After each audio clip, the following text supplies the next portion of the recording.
Hello, నేను విశేషరావు. ఆంధ్రప్రదేశ్ మంత్రి లోకేష్ గారు కుటుంబ సమేతంగా ఇటీవల కాలంలో ప్రధానమంత్రి నరేంద్ర మోడీ గారి ఆహ్వానం మేరకు ఢిల్లీ వెళ్ళి ఆయన ఇచ్చినటువంటి ఆతిథ్యాన్ని స్వీకరించారు. సో 2.5 గంటల సేపు లోకేష్ గారు కుటుంబ సమేతంగా నరేంద్ర మోడీ గారి ఇంట్లో ఎలా గడిపారు, ఏం చేశారు అనే దాని మీద చాలా ఆసక్తి నెలకొంది. అందుకే లోకేష్ గారు ఢిల్లీ కేంద్రంగా చేసుకుని ఆ 2.5 గంటల పాటు ఏం చేశారు ఆయన అనేది చాలా క్లియర్గా విడమర్చి చెప్పారు. ఏంటి అని అంటే, ఫస్ట్ 1 అవర్ ఆంధ్రప్రదేశ్ రాష్ట్రంలో ఉండేటువంటి పరిస్థితులు, ఆంధ్రప్రదేశ్ రాష్ట్ర అభివృద్ధి గురించి మాట్లాడాను నరేంద్ర మోడీ గారితో అని చెప్పారు. దాదాపు 1 అవర్ టోటల్గా ఆంధ్రప్రదేశ్ సినారియో ఏంటి అనేది మాట్లాడానని చెప్పారు. ఇక మిగిలినటువంటి 1 అవరు ఆయనతోటి ఆయన అనుభవాలని, అలాగే నరేంద్ర మోడీ గారి అనుభవాలని, వీటన్నిటినీ పంచుకున్నాము అని చెప్తూ తనకి స్పీడ్ ఉంది, ఆ స్పీడ్లో కొన్ని నిర్ణయాలు తీసుకుంటున్నాను, కొన్ని తప్పులు అవుతున్నాయి, దానికి సరిచేసుకునేందుకు ఒక సలహా ఇవ్వండి అని చెప్పి నరేంద్ర మోడీ గారిని అడిగారట. అడిగితే ఆయన ఇచ్చినటువంటి సలహా ఏంటంటే, పని చేసే వాళ్ళే తప్పు చేస్తారు, పని చేయకుండా ఇంట్లో పనుకునేటువంటి వాళ్ళు తప్పు చేయడానికి అవకాశం లేదు. కాబట్టి నువ్వు చేసే పనిలో నిజాయితీ ఉన్నప్పుడు తప్పులు ఉన్నా పర్లేదు, ప్రజలు అర్థం చేసుకుంటారు, కాబట్టి దాని గురించి ఆలోచించాల్సిన అవసరం లేదని చెప్పి ఒక సలహా ఇచ్చారట. ఇక 2, గుజరాత్లో కానీ 3 సార్లు ఆయన ముఖ్యమంత్రి అయ్యారు, అలాగే ప్రధానమంత్రిగా ఆల్రెడీ 3 సార్లు అయ్యారు. దాదాపు 30 ఏళ్ల పాటు ఆయన ఓటమి ఎరగకుండా రాజకీయాల్ని నడుపుతున్నారు, పదవుల్లో కీలకమైన పదవుల్లో ఉన్నారు. దీని రహస్యం ఏంటి అని అంటే, ఆయన దేశ ప్రయోజనాల కోసం కష్టపడమే, ఆ దిశగా ఆలోచించి ముందుకు వెళ్ళడం కారణంగానే విజయాన్ని సాధిస్తున్నాను అని సలహా ఇచ్చారట. సో ఈ సలహాలు తీసుకున్నటువంటి లోకేష్ గారు నరేంద్ర మోడీ గారు ఇచ్చినటువంటి సలహాల గురించి చాలా సీరియస్గా ఆయన ఆలోచించారు. ఆ విషయాన్ని లోకేష్ గారు చెప్పారు.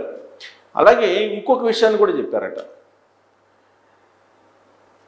భవిష్యత్తులో ఎదగడానికి అన్ని రకాల సదుపాయాలని మీ నాన్నగారు కల్పిస్తూ ఉన్నారు, వాటిని అందిపుచ్చుకొని ఒక లీడర్గా ఎమర్జ్ కావాలి, చంద్రబాబు నాయుడు గారు ఇచ్చినటువంటి అవకాశాలన్నింటినీ తీసుకొని యునీక్ లీడర్గా, ఒక డిపెండెంట్ లీడర్గా కాకుండా వ్యక్తిగతంగా ఇమేజ్ని పెంచుకోవాలి అనేటువంటి విషయాన్ని కూడా చెప్పారు అని చెప్పి చెప్తున్నారు. సో ఈ 3 విషయాల్ని చెప్పినప్పుడు ఆయన తిరిగి వచ్చిన తర్వాత ఆ రోజు రాత్రి మొత్తం నిద్ర పట్టలేదట. నరేంద్ర మోడీ గారు ఇచ్చినటువంటి సూచనలు, సలహాలు, వాటి గురించే ఆలోచిస్తూ ఆల్మోస్ట్ ఎర్లీ మార్నింగ్ 4 వరకు ఆ రోజు నిద్ర పట్టలేదు. వాటి గురించే ఆలోచిస్తూ ఆ 3 సలహాలు ఏవైతే ఉన్నాయో ఆ 3 సలహాలని జీర్ణించుకొని, ఆ 3 సలహాలని గుర్తించుకుంటూ ప్రతిరోజు తాను రాజకీయంగా ఎదగడానికి ప్రయత్నం చేస్తున్నాను అని చెప్పి చెప్తూ ఉన్నారు. సో ప్రజలతోటి ఉండాలి, ఎప్పుడు ప్రజల కోసమే పనిచేయాలి, దేశం కోసం పనిచేయాలి అనేటువంటి ఒక థాట్ కల్పించారు ఆయన. అలాగే జీవితంలో ఎలా విజయం సాధించాలి అనే దాని మీద చెప్పారు.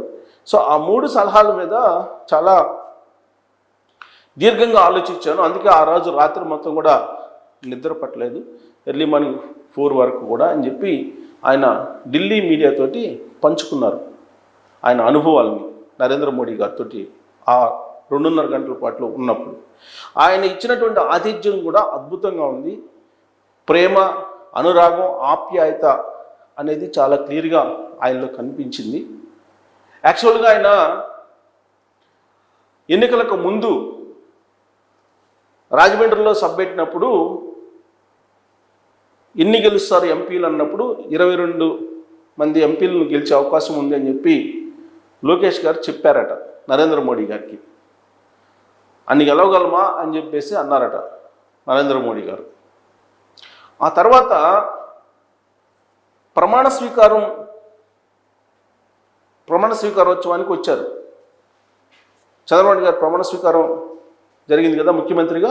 ఆ ప్రమాణ స్వీకారానికి వచ్చినప్పుడు లోకేష్ గారు ఆ రోజు చెప్పినటువంటి దాన్ని ఆయన గుర్తు చేశారట. ఆ రోజు ఎన్నికలకు ముందు 22 ఎంపీలు వస్తాయన్నాను కదా, 21 వచ్చాయని చెప్పి. అవును, చాలా కష్టపడ్డారు, చాలా బాగా అంచనా వేయగలిగారు, ఒకసారి ఢిల్లీ వచ్చి కలవండి అని చెప్పి చెప్పారట. కానీ నరేంద్ర మోడీ గారు బిజీగా ఉంటారు. ఆయన బిజీ షెడ్యూల్లో మనం వెళ్తే బాగుండదేమో అన్నట్టుగా ఆయన లైట్గా తీసుకున్నారు. అయితే మళ్ళీ ఆయన ఇటీవల అమరావతి పునర్నిర్మాణానికి వచ్చినప్పుడు ఆ సమావేశం సందర్భంగా ఒక కంప్లైంట్ చేశారు చంద్రబాబు నాయుడు గారికి. లోకేష్ ఎంత చెప్పినా రావట్లేదు అని చెప్పి, సో నిన్ను శిక్షిస్తాను అని చెప్పి భుజం మీద 2 అలా తట్టారట. చంద్రబాబు నాయుడు గారికి కూడా చెప్పారంట, ఢిల్లీ రమ్మంటున్నాను, ఢిల్లీ వచ్చి కలవమని చెప్పాను, కానీ ఢిల్లీ వచ్చి కలవట్లేదు అని చెప్పి. అప్పుడు సో నరేంద్ర మోడీ గారు ఢిల్లీ రమ్మంటున్నారు అని అంటే ఏదో మామూలుగా క్యాజువల్గా చెప్పారు అనుకున్నాను, కానీ ఆయన సీరియస్గా రమ్మంటున్నారు అని చెప్పేసి ఆయన అపాయింట్మెంట్ తీసుకొని పిఎం ఆఫీస్ నుంచి నరేంద్ర మోడీ గారిని కలవడానికి కుటుంబ సమేతంగా బ్రాహ్మణి, అలాగే దేవాంశ్, లోకేష్ ముగ్గురు కలిసి అక్కడికి వెళ్ళారు.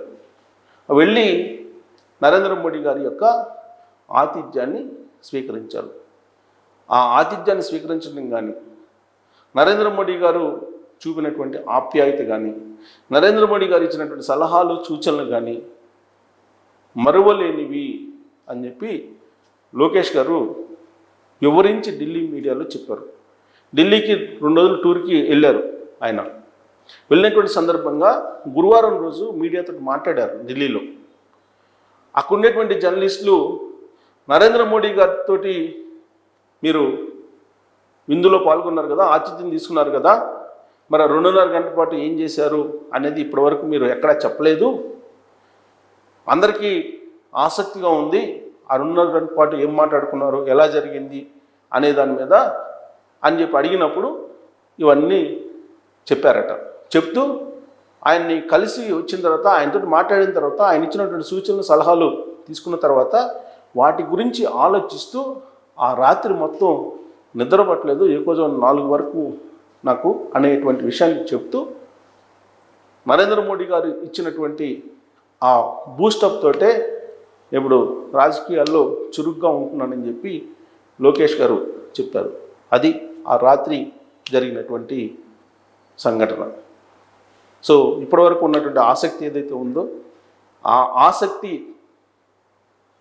తాలూకు ఉన్నటువంటి ఒక ఆతుర్తని లేదంటే తెలుసుకోవాలనేటువంటి జిజ్ఞాసని ఇప్పుడు లోకేష్ గారి ద్వారా అందరూ తీర్చుకున్నట్టయింది. సో లోకేష్ గారు నరేంద్ర మోడీ గారి గురించి చెప్పినటువంటి మాటలు విన్న తర్వాత మీకేమనిపిస్తుంది? ట్రోల్ చేయొచ్చు. Thank you.